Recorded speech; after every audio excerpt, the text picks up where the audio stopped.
Alright, let's start talking about graphs that do have Hamilton cycles. And let's start with, there's actually some nice classes that are known to have Euler cycles. So,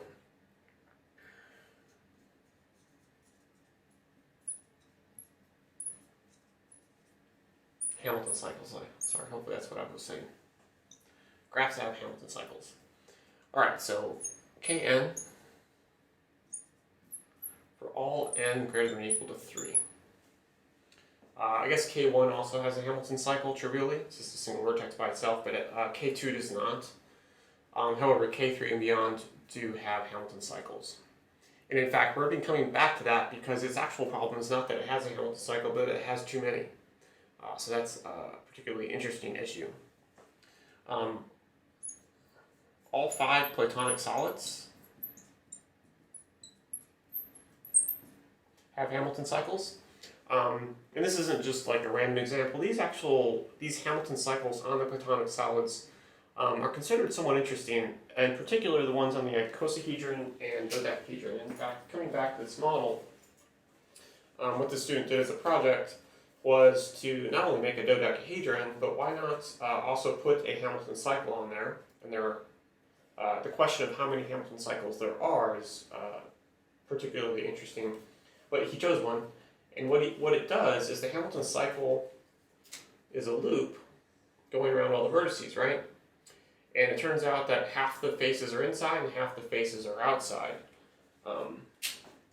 And so half the faces are colored black and half remain sort of the default brown color.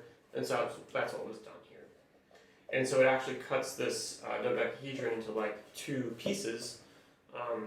That could then be glued together. This is one technique for counting the number of Hamilton cycles. Is sort of this division structure is a tool for doing that. Okay, but this is true for all Platonic solids. So the octahedron has some Hamilton cycles. The square, the cube does. Tetrahedron, of course. Tetrahedron, of course, because it's K4. Yeah, that covers them. So icosahedron, dodecahedron, those are the most interesting ones. You definitely have them. But there you go.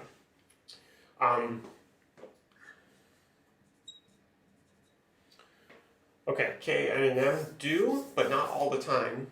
So this is part of the homework problem a little bit. So N does need to equal M. Okay. So I'm not going to spoil why yet, but asking a problem session if that idea doesn't make sense. If they're not equal, then you're out of luck. All right, and then there's going to be some theorems, but we have some others. All right, so there's this,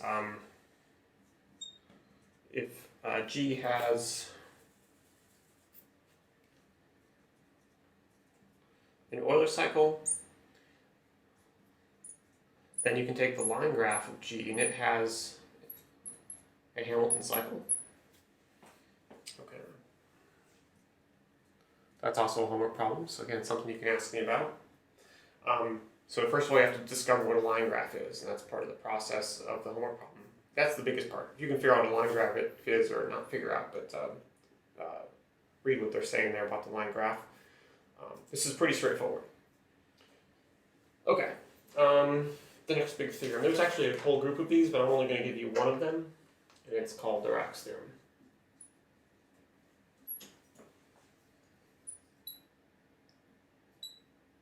That's letter I.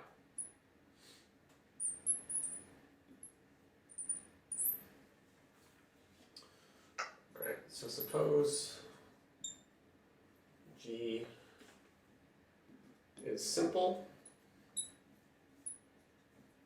has n greater than or equal to 3 vertices,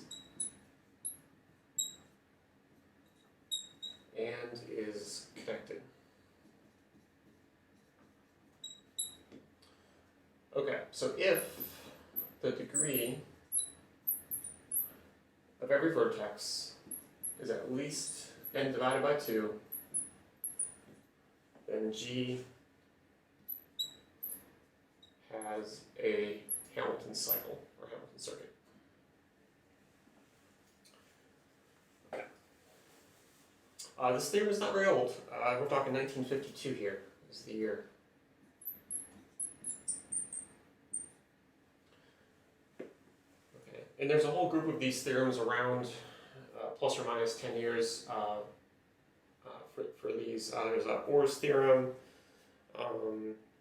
There's some others too. But anyway, they're all kind of variations on the theme of this theorem. So the point is not to like memorize a whole bunch of them because they're just small twists, and some of them do get slightly more powerful, but not very much. What this theorem is doing is that it's actually the way it gets proven is because if the degree of a vertex, if every single vertex is high enough, then it turns out G is pretty close to being complete, or close enough. And for the reason that Kn has a ton of Hamilton cycles, you can sort of use an argument there. Not sort of, you can. So this is a close to complete sort of version here. Alright, let me show you how silly this theorem is though. This is one reason why it's not like the pinnacle of this material by any means. It's just a tool that is occasionally useful. So, let's take this 3x3 grid, which does not have a Hamilton cycle, by the way.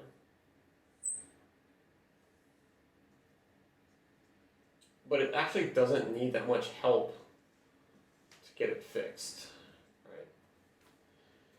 So, right, if I could just figure out a way to add an edge or two, that would be nice. Let's see if we can do this. So,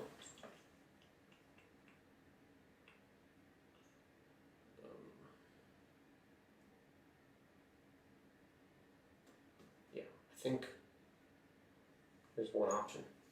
There's a bunch of options. I was trying to do one that's a little prettier. But.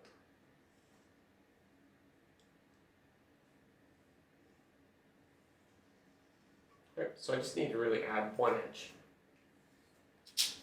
Let me draw this picture one more time without it being quite so.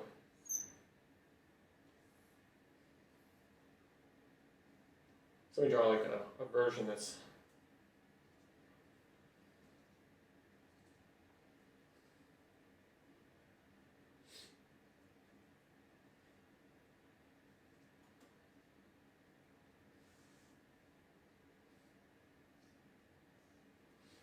okay.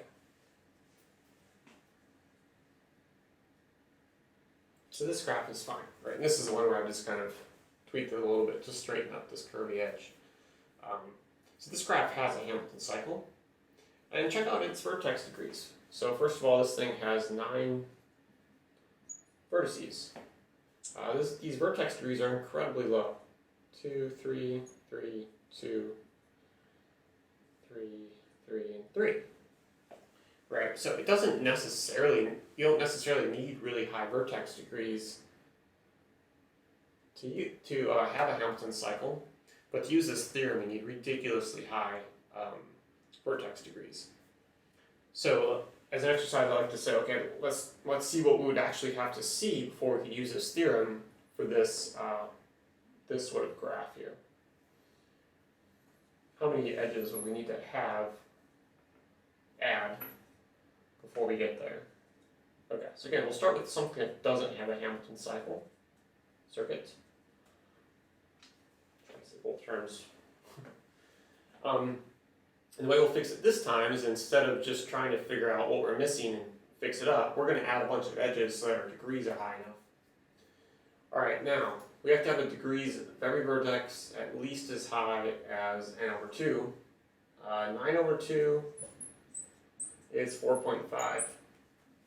So we're going to need every degree to be at least 5.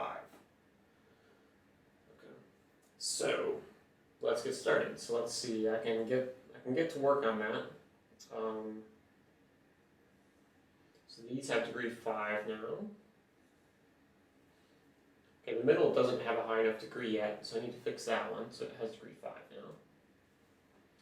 now. These outside vertices need to have much higher degrees. So let's see, let's get that up to, no, that's 3, 3. Okay, so that's 5, 5, 5, 5, 5, 5. These are still only 4, right? So maybe I can add this edge there. And I know something's going to have degree 6, so I'll make that the center.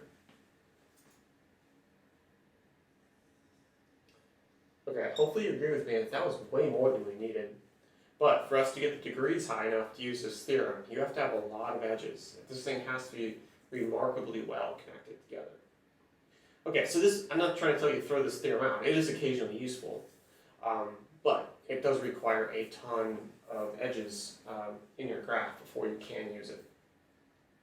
Okay, and I try to give these examples because it's often more commonly misused than used correctly. Just because the degrees are low doesn't mean that you can say it doesn't have a Hamilton cycle, right? This is a perfect example of that. These are 3 is the highest, but to use Dirac's theorem, you had to have degrees at least 5, right? And this definitely has a Hamilton cycle, and so, I guess certainly this one does too. But yeah, just be careful not to use it incorrectly. It doesn't tell you when you don't have a Hamilton cycle. It only tells you when you do have one. Okay, so I think that's it for this video. I will see y'all on the next one.